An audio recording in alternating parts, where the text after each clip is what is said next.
Alors, nous allons faire 3 exemples pour voir comment on peut classifier les polynômes par rapport au nombre de termes. Donc, comme c'était expliqué dans la vidéo précédente, on doit s'assurer de toujours regrouper nos termes semblables avant de classifier nos polynômes. Alors, si on regarde l'exemple suivant, on va voir que nous avons des x et des y. Donc, on a 4 plus xy moins 7 plus 3xy.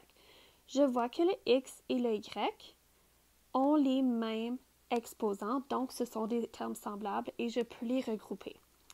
Ensuite, je regarde et je vois que j'ai des termes qui sont des constantes, donc qui n'ont pas de variables. Alors, j'ai moins 7 et j'ai 4.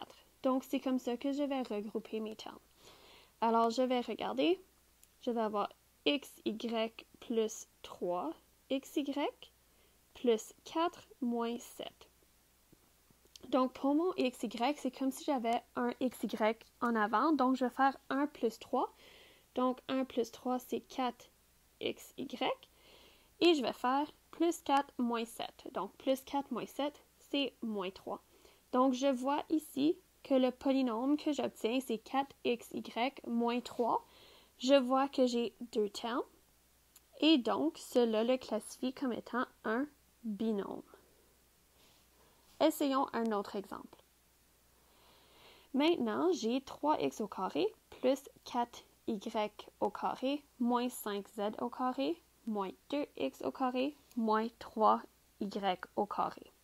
Alors, je vois que tous mes exposants sont des carrés. Donc déjà, je sais que si j'ai les mêmes variables, c'est correct, ça va être les mêmes termes. Donc, je vais chercher mes x en premier. Fait que j'ai 3x au carré et j'ai moins 2x au carré. Ensuite, je vais regarder mes y.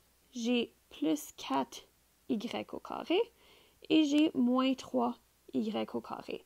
Je vois que j'ai un z au carré, mais il est seul, donc il n'a pas d'autres termes avec lesquels il peut se rassembler. Alors, je vais réécrire le tout. J'ai 3x au carré moins 2x au carré plus 4y au carré moins 3y au carré moins 5z au carré. Alors, je regroupe donc 3 moins 2. J'ai 1x au carré, puis comme on a vu dans une vidéo précédente, on peut juste écrire x au carré. J'ai aussi plus 4y au carré moins 3y au carré. Fait qu'encore une fois, ça donne plus 1y au carré, ou comme on avait vu auparavant, on peut juste écrire y au carré. Et j'ai moins 5z au carré qui est tout seul. Donc, je regarde mon polynôme. Je vois que j'ai 3 termes. Et donc, ce polynôme se classifie comme étant un trinôme. Essayons un dernier exemple. Ici, je vais voir les termes que j'ai. Alors, j'ai y plus 2y plus 5y.